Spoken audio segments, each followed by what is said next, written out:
Are you eating your tomorrow at the cost of your today?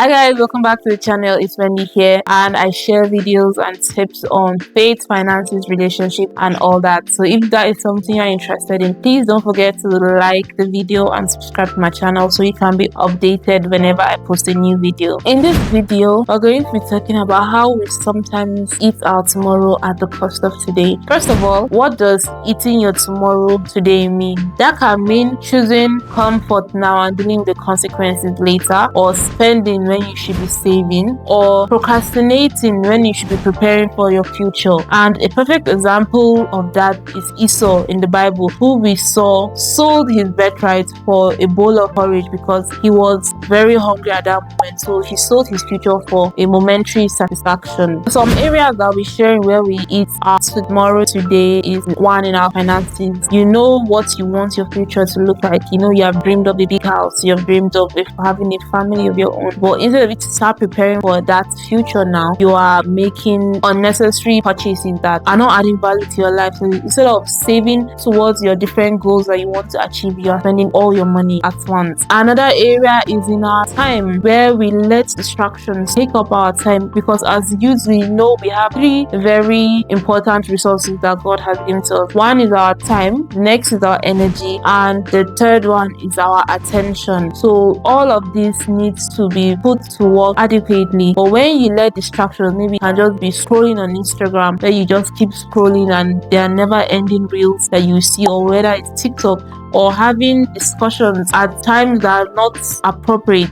And when you are supposed to be doing something with your time, something productive, somebody comes and you start gisting and you while away your time. That is how you eat your tomorrow today. Another area is in our faith, when you are supposed to be putting all your energy into serving God, because while you are young is when you have the energy to do more, you have the energy to go out to evangelize. Not when you are old, when you are busy with children. You will have other things that are taking your attention away. But while you are still young, you have all the energy you need, and you are supposed to be, as believers, as Christians, you're supposed to be using that to serve God, serve in your church, serve people, be in a fellowship, be a committed member of a unit in your church, where you are acting like people know you, not just come to church, nobody knows who you are, where you come from or anything, but you are actively serving. So when you do other things of actually serving, that's how you eat your tomorrow today. And the last area I'll be sharing how we eat our tomorrow today is in our relationship, where we know the future we are envisioning, and we all know that God has something bright prepared for us, but because of pressure, because of the societal norms of how old you are at this certain age and you are alone, that there's something wrong with you, and or maybe family pressure,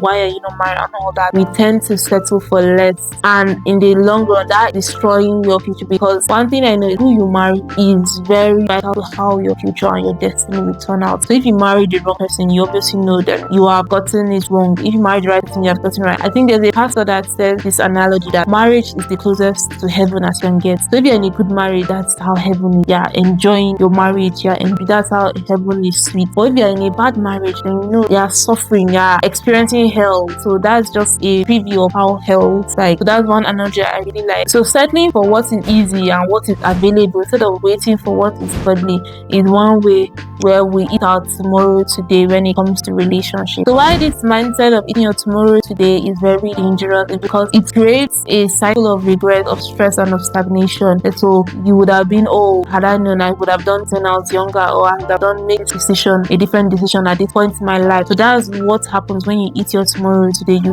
You deal with the pain of regret. Bishop David Oyedepo always says something. There are two types of pains that you have to go through in life: the pain of discipline or the pain of regret. So you just choose whichever one, and in the end, pain of discipline always reaps good reward, but the pain of regret, you will keep wallowing in that, oh, had I known, you would be part of the should have, would have, could have crew, but didn't. You would have done this, you could have done this, or you should have done this, but you didn't. That's what you'll be saying all your life. And also, this mindset can also delay or even destroy the plan that God has for your life, because you are delaying what God wants you to do. You are pushing away and even destroying the beautiful future God has created for you. So Hebrews 12 verse 6 wants us to not be like Esau, who sold his inheritance for a bowl of meal. Some ways you can protect your tomorrow today today is by firstly thinking long term. Ask yourself, the decision I'm about to make now, how will it affect me in 5 years, in 1 year time, in 6 months time? Ask yourself this, and if you sit down and actually think about it, you will know what the right decision is and you will make the right decision. Another way is by delaying gratification. Yes, you will hit your milestones and you will want to throw a big party or do something large to celebrate, but you have to ask yourself, is it really necessary at that point in time? Always practice delayed gratification. That means think about having discipline rather than freedom now. Start being disciplined now and enjoy your freedom later. And the final tip to protecting your tomorrow today is staying connected to God. Isaiah 40 verse 31 says, "But those who wait on the Lord will renew their strength. They will soar on wings like eagles. They will run and not be weary. They will walk and not faint." So He will give you the wisdom and strength you need to wait. Don't think that, oh, you must have to do it now. It's all this rushing, quick mindset that you have to do now. If not, take time, pause, go to God in prayer, ask God, is this decision I'm about to make going to be beneficial to me in the long run? If it's not, then ask Him for what decision you can take, what decision will be better for you. But make sure that you are always taking your time before you make your decision. Don't trade your destiny for a moment. Protect your tomorrow with the decisions you make now. Comment below my tomorrow matters if you resonate with this video, and don't forget to like, share and subscribe to my channel if you haven't, and I'll see you in my next video. Bye.